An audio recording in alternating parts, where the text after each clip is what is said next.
নমস্কার দর্শক বন্ধুরা। ঐতিহাসিক সিদ্ধান্ত রাজ্য সরকারের।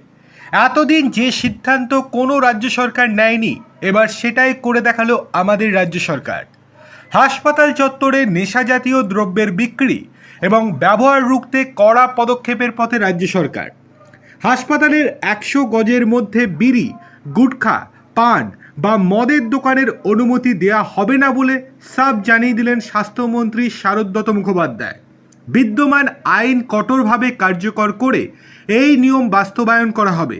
পাশাপাশি হাসপাতাল চত্বরে গুটখা বা পান খাওয়া সম্পূর্ণরূপে নিষিদ্ধ করা হবে।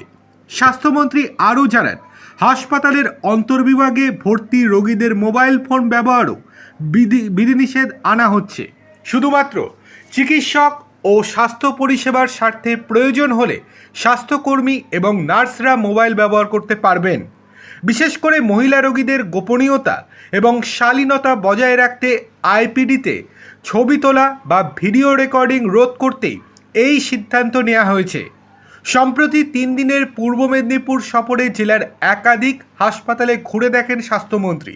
রবিবার অর্থাৎ গতকাল তমলুকের নিমতৌড়িতে জেলা প্রশাসন, স্বাস্থ্য আধিকারিক ও জনপ্রতিনিধিদের নিয়ে বৈঠকে হাসপাতালের সার্বিক পরিস্থিতি পর্যালোচনা করা হয়। হাসপাতালের পরিচ্ছন্নতা, অগ্নি নিরাপত্তা, রোগী এবং স্বাস্থ্যকর্মীদের সুরক্ষা ব্যবস্থা সহ বিভিন্ন বিষয় খতিয়ে দেখা হয়েছে বলে তিনি জানিয়েছেন। আর তারপরেই এই রকম সিদ্ধান্ত নেওয়া হয়েছে। অন্যদিকে আরও একটি বড় খবর সামনে আসছে। এবার তৃণমূল ছাড়ছেন রাজ্যের আরও এক প্রাক্তন হেভিওয়েট মন্ত্রী। বিধানসভা ভোটের পর তৃণমূল থেকে একের পর এক নেতা মন্ত্রী অন্য দলে গিয়েছেন। এই পরিস্থিতিতে এবার প্রাক্তন মন্ত্রী শশী পাজাকে ঘিরে নতুন করে জল্পনা শুরু হয়েছে। তৃণমূল ছেড়ে এনসিপিআইতে যাওয়া সাংসদ কাকলি ঘোষ দস্তিদারের সঙ্গে তার দীর্ঘক্ষণের বৈঠকের খবর সামনে আসতেই রাজনৈতিক মহলে প্রশ্ন উঠেছে, শশী পাজাও কি দল ছাড়ার কথা ভাবছেন? শনিবার কাকলি ঘোষ দস্তিদারের ফার্টিলিটি ক্লিনিকে যান শশী পাজা।